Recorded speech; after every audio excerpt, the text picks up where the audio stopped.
Good morning. Today I want to talk about blue collar jobs. It's all over the media, especially on like the Fox business and stuff like that. That companies are not hiring college graduates anymore, and they're hiring blue collar workers, and that's going to be the future of jobs and all that other bullshit. Excuse my language. BS. Where does the truth lie? I want to discuss that today because we need, you need to understand what's out there in the job market, what's happening. I think it's important that we discuss it. First, let's get rid of the housekeeping so you'll know who I'm fighting with and who I'm not fighting with and all that other stuff.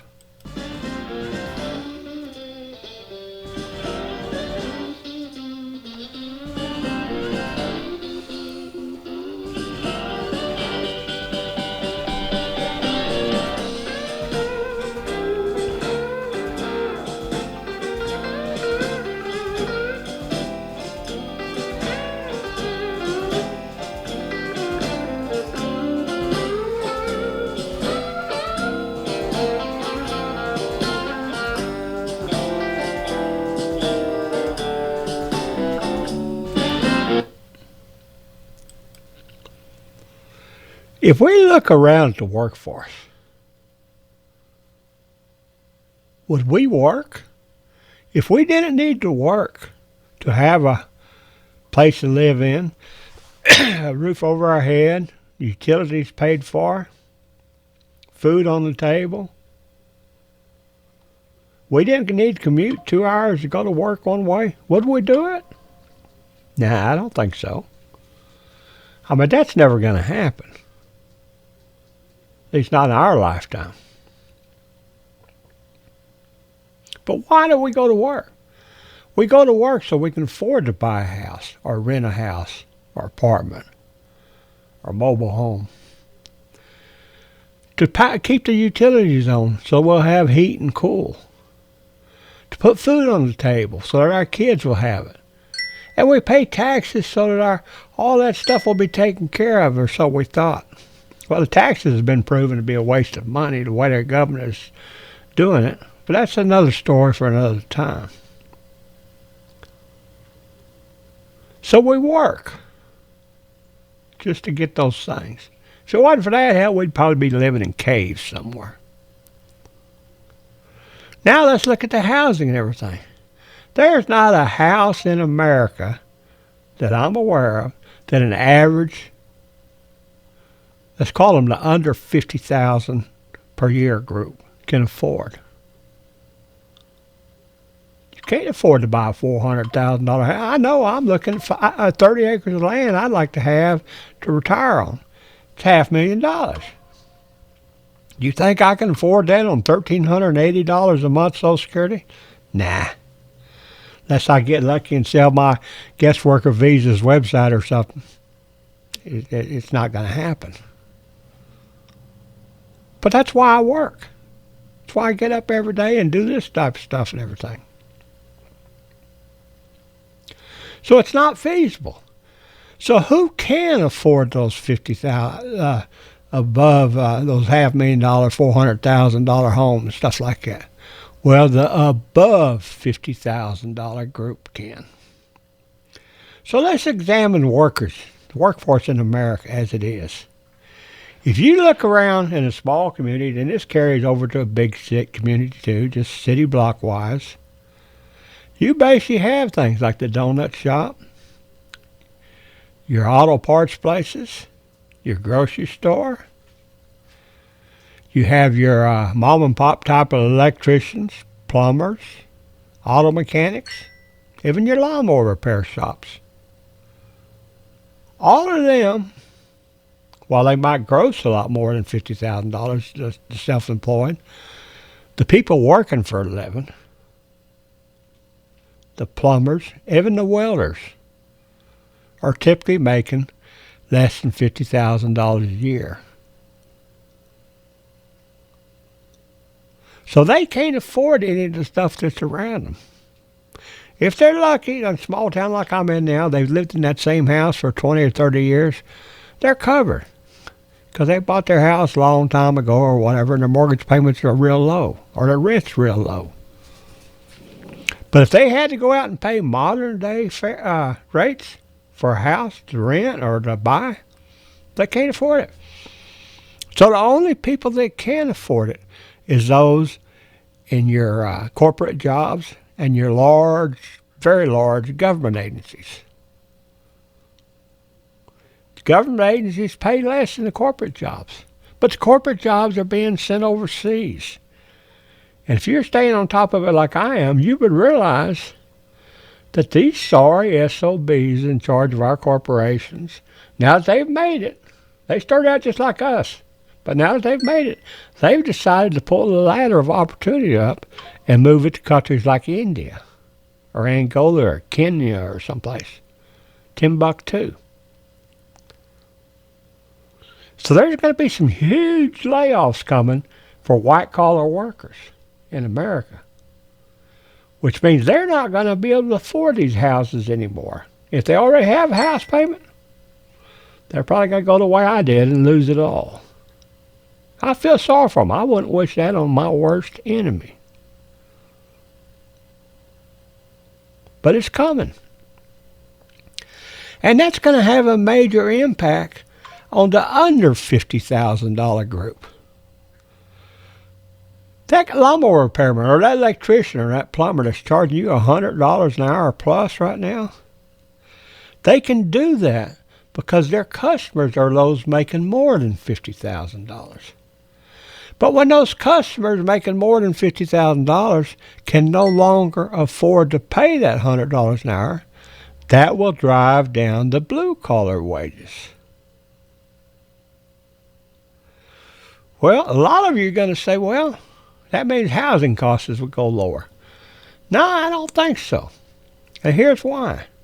I heard a story here a while back that old Larry Fink, that sorry SOB, bought some houses somewhere. And then he turned around and sold them to his corporations at 500% of the cost.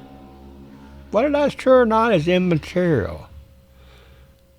The thing is, if it's happening, we need to find it out, and we need to put the bastards in jail that are doing this.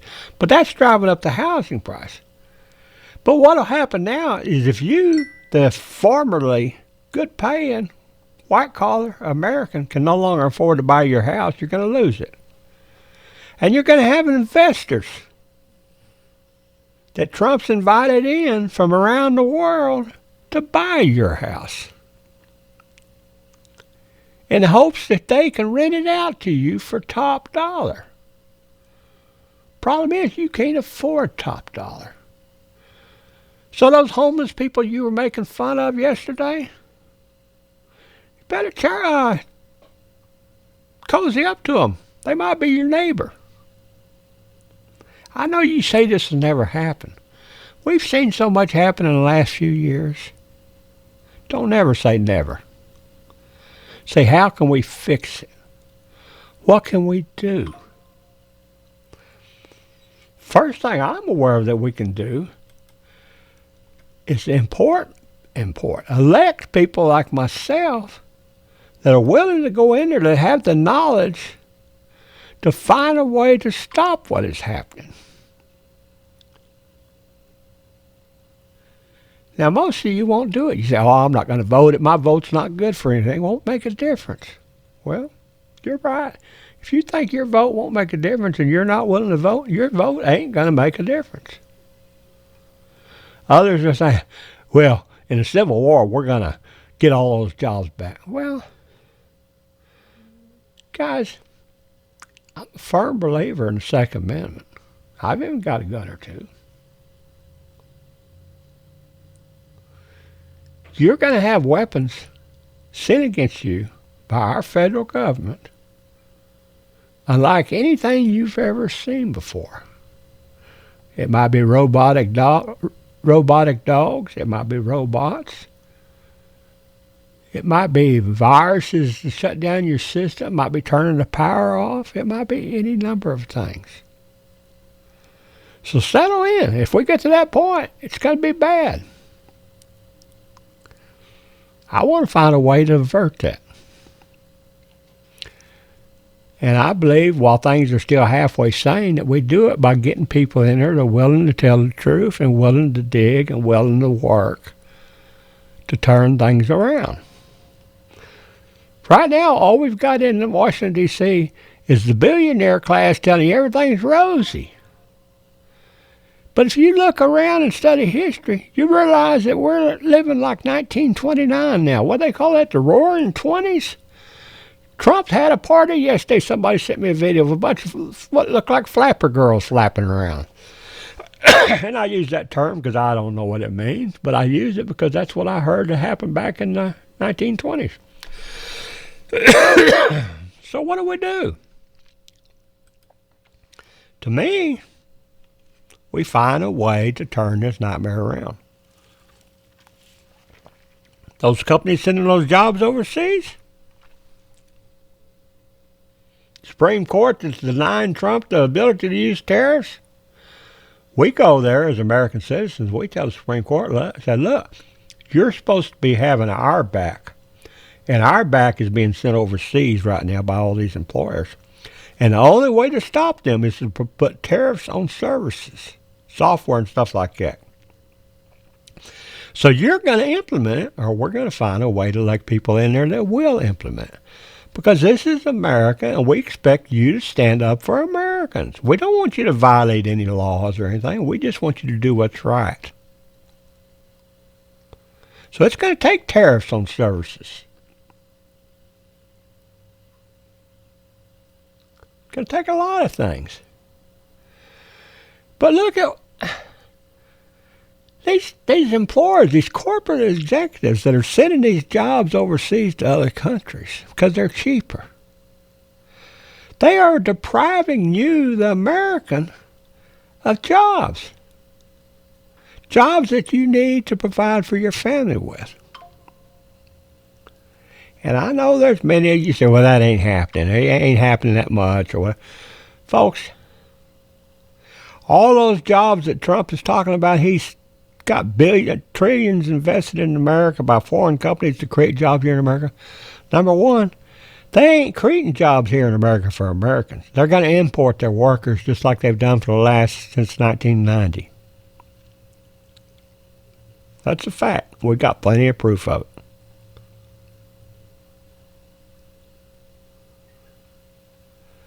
And at the same time, those same employers,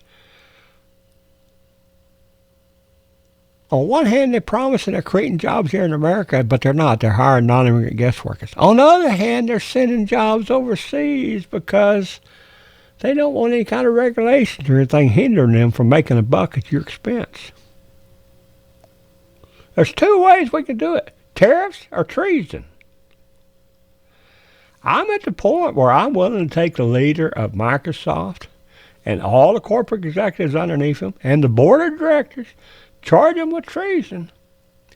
And if they are found guilty, which I believe they will, of prosecuting them to the fullest extent of the law. Because that's the only leverage that we have against these employers. Now, if you think it's okay for them to send their jobs overseas, just ignore all this. You think you're set for life? Just ignore all this. Back in 2002, I thought I was set for life. I was looking at making $250,000 a year within a couple of years. My goal was retire at the country club, play golf, and trade stocks, and laugh all the way to the bank. Well, 2003, it all came to a screeching halt. I haven't worked hardly since. And I know there's you idiots out there that will say, there's plenty of jobs out there. You can't make a living on those jobs. And if you look, they're always the same jobs. Why is the same companies having so much turnover? Have you ever asked yourself that? You ought to talk to the former employees and find out what's going on with those jobs before you go saying that they're going to be our savior.